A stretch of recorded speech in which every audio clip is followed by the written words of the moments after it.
나는 꿈꾸고 소원하는 일은 반드시 이루어진다고 믿는 사람이다. 아니, 꼭 그래야 된다고 생각한다. 그래야 세상 사는 맛이 나지. 나의 오랜 소원 중 하나는 돌고래와 수영을 해보는 것이었는데, 나의 믿음대로 나의 꿈이 땅에 빗물이 스며들듯 아주 천천히 현실화되고 있었다. 어느 날 나는 돌고래에 대해 호기심을 갖고 있는 사람들 몇몇과 함께 돌고래를 직접 만나보기 위해 플로리다로 떠났다. 그런데 떠나는 당일 솔직히 내 마음속에는 작은 갈등이 있었다. 돌고래는 바다에서 자유롭게 헤엄쳐야 할 동물이다. 그런데 사람들에게 보여지기 위해 갇혀있는 돌고래를 만나러 떠나는 것이 과연 옳은 일일까? 그러나 곧 나는 모든 상황에 대해 마음을 열기로 했다. 이런 갈등도 그들과 대화하면서 풀 수 있으리라는 생각이 들었기 때문이다. 도착하자마자 우리는 바로 돌고래를 만나러 갔다. 그곳은 육지 깊숙이 바닷물이 들어오는 만이었는데 입구를 막고 그곳에 돌고래를 풀어놓고 있었다. 의외로 바다가 아주 깊어서 그곳에서 돌고래들은 자유로이 뛰어놀고 있었다. 이곳에서는 사람들이 돌고래에게 먹이를 주는 것도 허용했는데 그렇다고 돌고래들이 먹이를 주는 모든 사람에게 다가오지는 않았다. 갇혀있기는 하지만 어떤 사람에게 다가갈지 다가가지 않을지는 전적으로 돌고래의 자유의지였다. 수면이 높아지는 만조 때는 사람도 바다에 나가 헤엄을 칠 수 있어서 나도 바다로 나갔다. 우리와 함께 바다에 있던 돌고래는 모두 5마리였는데 옆에서 그들의 모습을 고스란히 지켜보는 것은 너무나 경이로웠다. 나는 돌고래끼리의 대화법이 너무 궁금해 뚫어져라 쳐다보고 있었는데 그때 어디선가 이런 소리가 들렸다. 당신 머리를 박을 셈이야? 돌고래와 함께 바다에 있기 위해서는 돌고래의 물 뿜는 구멍에 손을 대면 안 되는 등 몇 가지 지켜야 하는 에티켓이 있어서 신경이 쓰이는 데다가 스노클 장비가 익숙하지 않은 나는 꽤나 불편한 상태로 물속에 있었다. 그런 상태라 이 소리가 들렸을 때 나는 바로 알아차리지 못했다. 나는 이 말이 조련사의 말이라고 생각하고 머리를 물 밖으로 급하게 내밀었다. 그런데 근처에는 사람이 아무도 없었고 도대체 어디서 들리는 소리인지 감을 잡을 수가 없었다.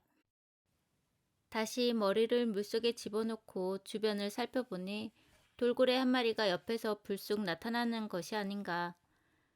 돌고래는 자기 얼굴을 내 얼굴 바로 앞으로 쑥 내밀며 나와 눈을 마주쳤다. 당신 머리를 박을 셈이냐고. 말뚝이랑 너무 가깝잖아. 그때서야 나는 그 소리가 돌고래가 하는 말이고 고개를 옆으로 돌리자 그 말 뜻이 무엇인지 알 수 있었다. 내 바로 옆에는 방벽을 세우기 위해 바닥에 박아놓은 말뚝이 있었고 실제로 그냥 있었다가는 머리를 다칠 뻔했던 것이다.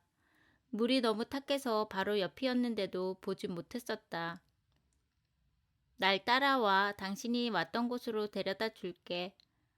돌고래가 말했다. 돌고래는 우아하게 앞에서 나를 이끌었고 나는 눈앞에 보이는 돌고래 꼬리만 믿으며 앞으로 헤엄쳐 갔다. 덕분에 나는 안전하게 사람들이 있는 곳으로 갈 수 있었고 잠시 내 주변을 빙빙 돌던 돌고래는 다시 내 얼굴을 똑바로 쳐다보며 이렇게 말하고는 휙 떠났다. 좋아, 여긴 안전하겠어. 그럼 난 이만 가봐도 되겠지. 나는 곧 물 밖으로 나왔고 나와서 보니 내가 밀려갔던 곳이 꽤 위험한 지역임을 알았다. 물 밖에서 나를 기다리며 쭉 지켜봤던 사람들은 무슨 일이 있었는지 너무 궁금해했고 내 이야기를 듣더니 모두 놀랐고 부러워서 쓰러질 지경이었다. 돌고래가 위험에 처한 나를 구해준 것은 그들의 본성이다. 돌고래들은 누군가 신체적, 감정적, 정신적으로 도움이 필요하다고 느끼면 본능적으로 문제에 끼어든다.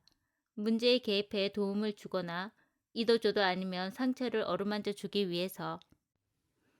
이날 내가 돌고래에게 받은 부드럽고 애정 넘치는 보살핌은 나를 과거로 데려갔다. 어린 시절 어머니와 함께 길을 걸을 때면 어머니는 언제나 내 뒤에 바짝 따라오며 나를 지켜주었다.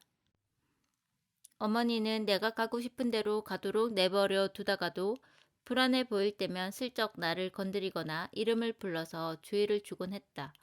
바로 그런 느낌.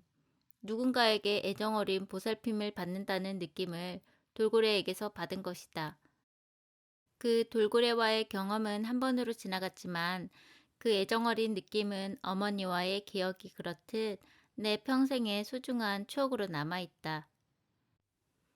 우리 일행은 두 번째 목적지에 도착했다. 그곳은 돌고래 쇼를 하는 곳이었는데 이번에도 돌고래와 함께 물속에 들어갈 수 있었다. 나는 물속으로 들어가 조용히 버튼스에게 다가갔다. 버튼스는 재주가 많아 그곳에서 꽤 유명한 돌고래였다. 나는 사람들에게 보여지기 위해 재주를 부리는 이곳의 생활이 지겹지 않은지 자유롭고 싶지는 않은지 물었다.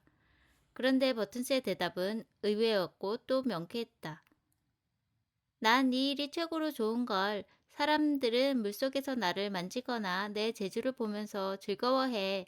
박수갈채를 보내주기도 하고 대신에 난 먹이도 얻고 자상한 보살핌도 받으니까 나는 매일 아침 수정으로 오는 게 좋아. 나는 이 말이 진심임을 조련사의 말을 듣고 확인했다.